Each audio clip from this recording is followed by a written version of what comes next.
All right. 5.3, angle bisectors. The angle bisector theorem. If a point is on the angle bisector, then the point is equidistant from the sides of the triangle.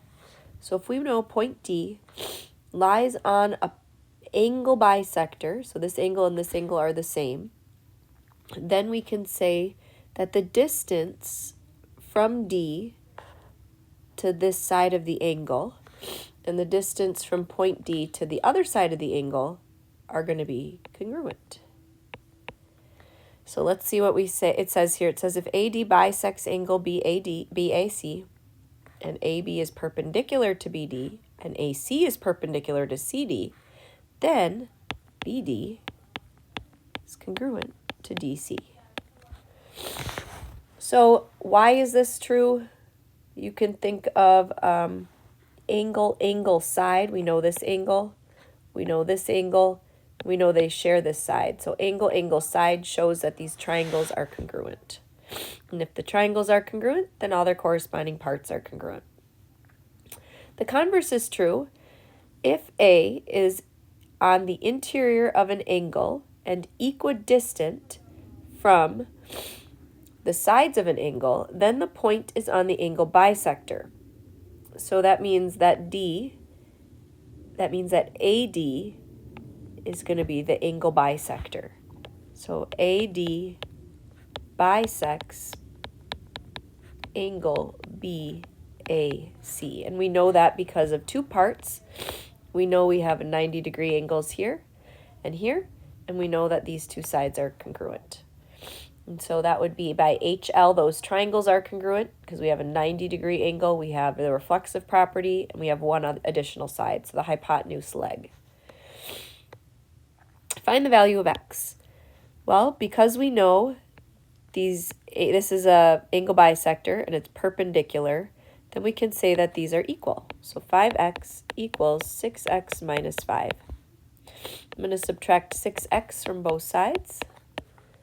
Negative 1x equals negative 5. I'm going to divide by negative 1. And I get x equals 5, positive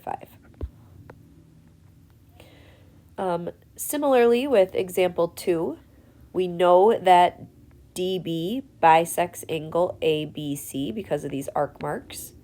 And we know that we have a right angle here and here, so those sides are perpendicular. Then we can say AD is congruent to DC.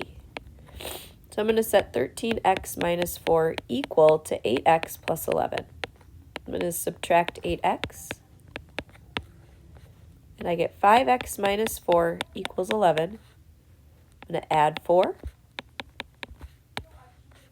5x equals 15. Divide by 5. X equals 3, but I'm not done. The question asked us to find AD. So I'm going to take 3, plug it in for 13 times x minus 4.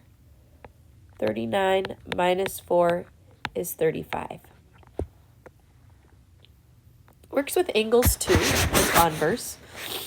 If I know that YZ is congruent to ZX and perpendicular to YW and XW, then I can say that this angle has been bisected.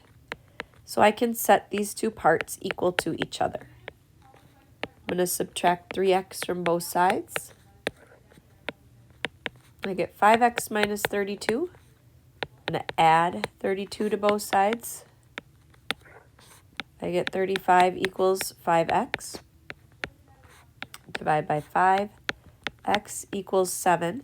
And the question asked us to find x. Let me change my color. X,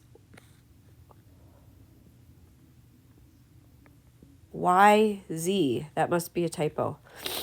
X, Y, Z. Let's see.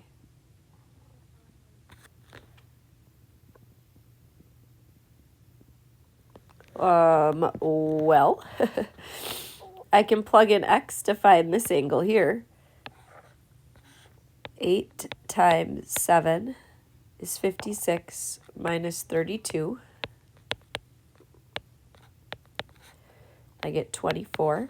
So this would be 24, this would be 24. 24 plus 24 is 48. I'm not sure if I need to do that quite yet. But I'm trying to find angle y, x, y, z, this angle right here, which is part of 90, but not all of 90. All right, I'm going to find this angle here first in a triangle. All the angles add together to be 180. So I'm going to do 90 minus 24 to give me this little angle here. And that is going to give me 66 degrees. So if this is 66 degrees, and then this side would be 66 degrees. So all of angle Z would be 32.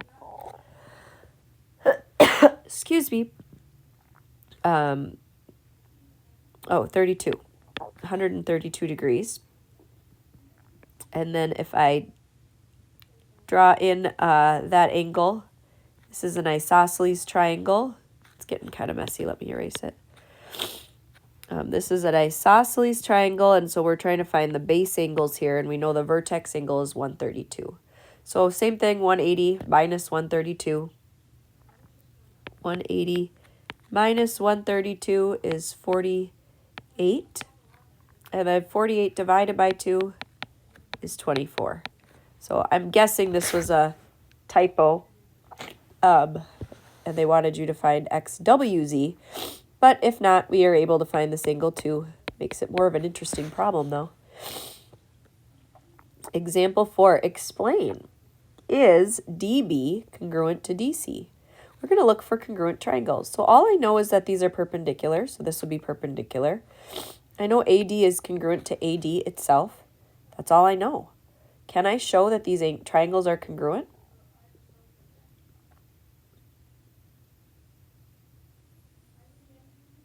I don't think I can. So I don't think I know that those sides are congruent unless I would know that the angle here is marked and it's not marked. So I'm going to say no, not enough information.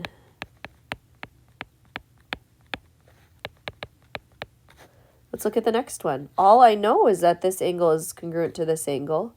I would need to know that this is perpendicular, so I could use angle, angle, side. All I have is one angle and one side, not enough information. So same answer.